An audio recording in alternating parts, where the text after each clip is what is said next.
They even attempted to secularize the Yemeni society, while Yemenite Jews came to perceive themselves in Yemeni nationalist terms. 147. The Ottoman appeased the tribes by forgiving their rebellious chiefs and appointing them to administrative posts. They introduced a series of reforms to enhance the country's economic welfare. However, corruption was widespread in the Ottoman administration in Yemen.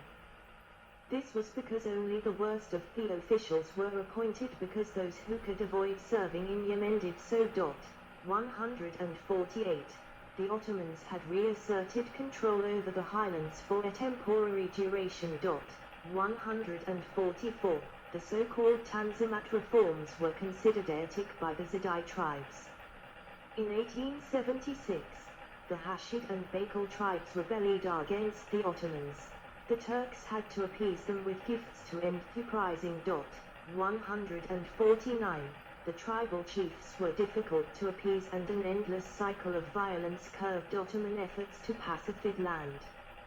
Ahmed Isa Pasha proposed that the Ottoman army evacuate the highlands and confine itself to Tayama, and not unnecessarily burden itself with continuing military operation against the Zaidi tribes. 148. Imam Yahya Hamid ad-Din led a rebellion against the Turks in 1904. The rebels disrupted the Ottoman ability to govern. 150. The revolts between 1904 and 1911 were especially damaging to the Ottomans, costing them as many as 10,000 soldiers and as much as £500,000 per year. 151. The Ottomans signed a treaty with Imam Yahya Hamid ad-Din in 1911. Under the treaty, Imam Yahya was recognized as an autonomous leader of the Zaidi Northern Highlands. The Ottomans continued to rule Shafi'i areas in Themid South until their departure in 1918. Mutawakkilite Kingdom. Imam Yahya Hamid ad-Din Shams near Sana'a. Imam Yahya Hamid ad-Din al-Mutawakkil was ruling the Northern Highlands independently from 1911, from which he began a conquest of the Yemen lands. In 1925 Yahya captured al-Hudaydah from the Idrisids. 152. In 1927, Yahya's forces were about 50 kilometers, 30 mi, away from Aden, Taiz and Ib, and were bombed by the British for 5 days. The Imam had to pull back. 153. Small Bedouin forces, mainly from the Madhij Confederation of Marib, attacked Shatwa but were bombed by the British and had to retreat. The Italian Empire was the first to recognize Yahya as the King of Yemen in 1926. This created a great deal of anxiety for the British, who interpreted it as recognition of Imam Yahya's claim to sovereignty over Greater Yemen, which included the Aden Protectorate and Asir. 154. The Idrisis turned to Ibn Saud seeking his protection from Yahya. However, in 1932, the Idrisis broke their accord with Ibn Saud and went back to Yahya seeking help against Ibn Saud, who had begun liquidating their authority and expressed his desire to annex those territories into his own Saudi domain. 155. 156. Yahya demanded the return of all Idrisi dominion. 155. Negotiations between Yahya and Ibn Saud proved fruitless. After the 1934 Saudi-Yemeni War, Ibn Saud announced a ceasefire in May 1934. 157. Imam Yahya agreed to release Saudi hostages and the surrender of Idrisis to Saudi custody. Imam Yahya ceded the 3 provinces of Najran, Asa, and Jazan for 20 years. 158, and signed another treaty with the British government in 1934. The Imam recognized the British sovereignty over Aden Protectorate for 40 years. 159, out of fear for Hudaydah, Yahya did submit to PC demands. Colonial Aden. Starting in 1890, hundreds of Yemeni people from Hajj, Al-Bayatha, and Taiz migrated to Aden to work at ports, and as laborers. This helped the population of Aden once again become predominantly Arab after having been declared a free zone. It had become mostly foreigners. During World War II, Aden had increasing economic growth and became the second busiest port in the world after New York City. 160. After the rise of labor unions, a rift was apparent between the sectors of workers, and the first signs of assistance to the occupation started in 1943. 160. Muhammad Ali Luqman founded the first Arabic club and school in Aden, and was the first to start working towards a union. 161. The colony of Aden was divided into an eastern colony and a western colony. Those were further divided into 23 sultanates and emirates, and several independent tribes that had no relationships with the sultanates. The deal between the sultanates and Britain detailed protection and complete control of foreign relations with British. The Sultanate of Liège was the only one in which the Sultan was referred to as His Highness. 162. The Federation of South Arabia was created by the British to counter Arab nationalism by giving more freedom to the rulers of the nations. 163. The North Yemen Civil War inspired many in the south to rise against the British rule. The National Liberation Front, NLF, of Yemen was formed with the leadership of Khatam Muhammad al-Shabi. The NLF hoped to destroy all the sultanates and eventually unite with the Yemen Arab Republic. Most of the support for the NLF came from Radfan and Jaffa, so the British launched Operation Nutcracker, which completely burned Radfan in January 1964. 164. Two states. Queen Elizabeth II holding a sword prepared to knight subjects in Aden as part of a 1954 visit. Prince Philip, Duke of Edinburgh is at right. Egyptian military intervention in North Yemen, 1962. Arab nationalism made an impact in some circles who opposed the lack of modernization efforts in Mutawakkilite monarchy. This became apparent when Imam Ahmed bin Yahya died in 1962. He was succeeded by his son, but army officers attempted to seize power, sparking the North Yemen Civil War. 165. The Hamiduddin royalists were supported by Saudi Arabia, Britain, and Jordan, mostly with weapons and financial aid, but also with small military forces, whilst the military rebels were backed by Egypt.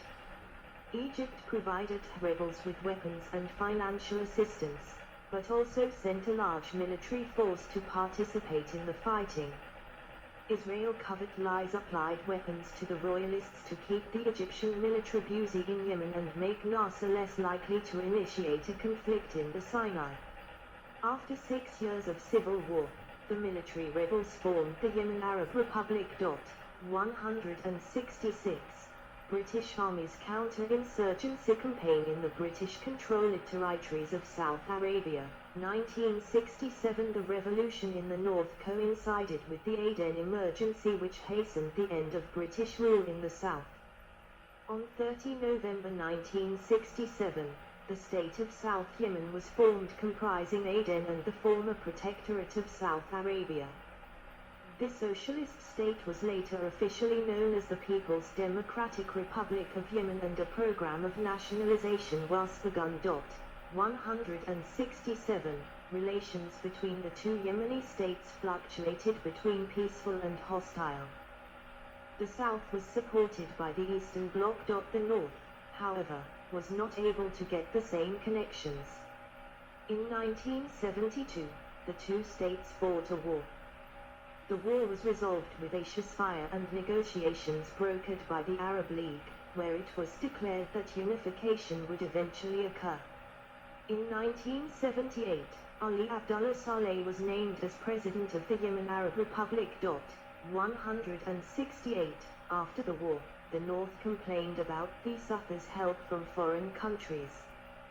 This included Saudi Arabia. 169. In 1979, Fresh fighting between the two states resumed and efforts were renewed to bring about unification. 168 thousands were killed in 1986 in the South Yemen civil war. President Ali Nasser Muhammad fled to the north and was later sentenced to death for treason. A new government formed. 168 Unification and Civil War. In 1990, the two governments reached a full agreement on the joint governing of Yemen, and the country swore emerged on the 22nd of May 1990, with Saleh as president. 168. The president of South Yemen, Ali Salim al-Bihi, became vice president. 168. A unified parliament was formed and a unity constitution was agreed. Yemen Arab Republic, in orange, and South Yemen, in blue. Before 1990. Land gained after unification is in group on. 168. In the 1993 parliamentary election, the first held after unification, the General People's Congress won 122 of 301 seats. 170. 309 After the invasion of Kuwait crisis in 1990, Yemen's president opposed military intervention from non-Arab states. 171. As a member of the United Nations Security Council for 1990 and 1991, Yemen abstained on a number of UNSC resolutions concerning Iraq and Kuwait. 172, and voted against the use of force solution. The vote outraged the U.S. 173. Saudi Arabia expelled 800,000 Yemenis in 1990 and 1991 to punish Yemen for its opposition to the intervention. 174. In the absence of strong state institutions, elite politics in Yemen constituted a de facto form of collaborative governance, where competing tribal, regional, religious, and political interests agreed to hold themselves in check through tacit acceptance of the balance it produced. 175.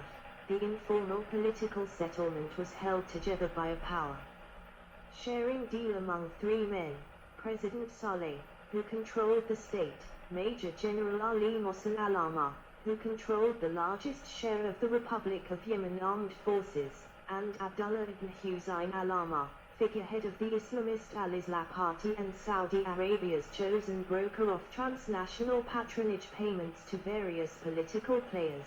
176, including tribal sheikhs. 177, 178, 179, 180. The Saudi payments have been intended to facilitate the tribe's autonomy from Yemeni government and to give the Saudi government a mechanism with which to weigh in on Yemen's political decision-making. 181. Following food riots in major towns in 1992, a new coalition government made up of the ruling parties from both the former Yemeni states was formed in 1993.